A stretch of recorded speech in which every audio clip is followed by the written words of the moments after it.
Des fagots de bois solidement posés sur la tête, parfois portés sur les épaules, hommes, femmes, associations et enfants ont défilé tour à tour devant le roi. Sa Majesté Ngumeni Apigi Elvis, un geste chargé de sens, accompli à l'occasion de la 4e édition du Dimanko, le jour du bois, célébré sur l'esplanade de la chaufferie traditionnelle de Balengo. Placée sous le haut patronage du ministre des Arts et de la Culture, la cérémonie a mobilisé une foule impressionnante, venue réaffirmer son attachement aux valeurs ancestrales. Compte tenu de l'amour que les Balengos ont envers leur chef et même les Grassfield en général, parce que je voudrais un peu généraliser ce genre de comportement chez les Grassfield, les gens aiment leur chef.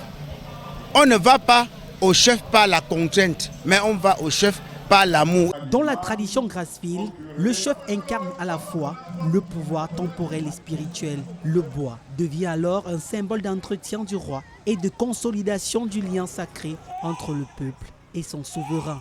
C'est une tradition séculaire. C'est une tradition identitaire. C'est ça qui fait le peuple balengo.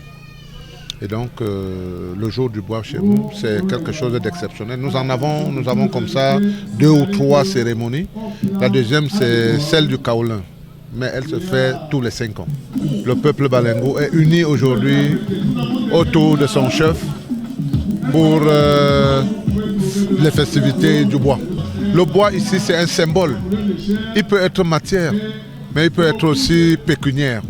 Parce que tout ça concourt au même objectif, c'est celui d'entretenir le roi pendant toute une année. Parce que chez nous, le roi ne travaille pas. Donc c'est sa population qui le nourrit, c'est sa population qui l'entretient. Innovation numérique, revue culturelle, documentaire, mobilisation de la jeunesse. Le comité d'organisation revendique une modernisation assumée tout en restant fidèle à l'essence de la tradition, car la transmission est au cœur du Dimanko. La présence aujourd'hui, c'est vraiment pour encourager le roi, Sa Majesté Ngumeni, qui depuis 5 ans ne cesse vraiment de faire promouvoir notre village dans le côté culturel. Et aujourd'hui, à travers lui, le Balengo est connu dans le monde. Et il a besoin des jeunes fils Balengo comme nous à travers le monde pour pouvoir le soutenir, pour pouvoir être là, pour lui, il n'est pas tout seul, pour pouvoir vraiment l'accompagner. Et cette première édition, je suis très fier. Je le voyais à travers vos médias, à travers vos télévisions, les images.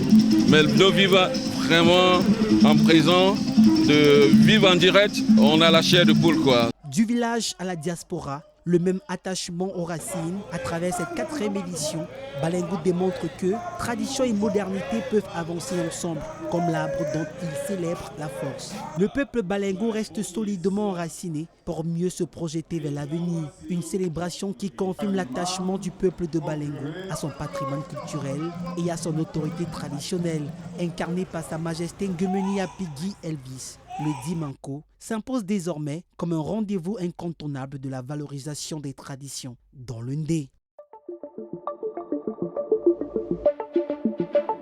Le Messager Télévision, à l'écoute du peuple.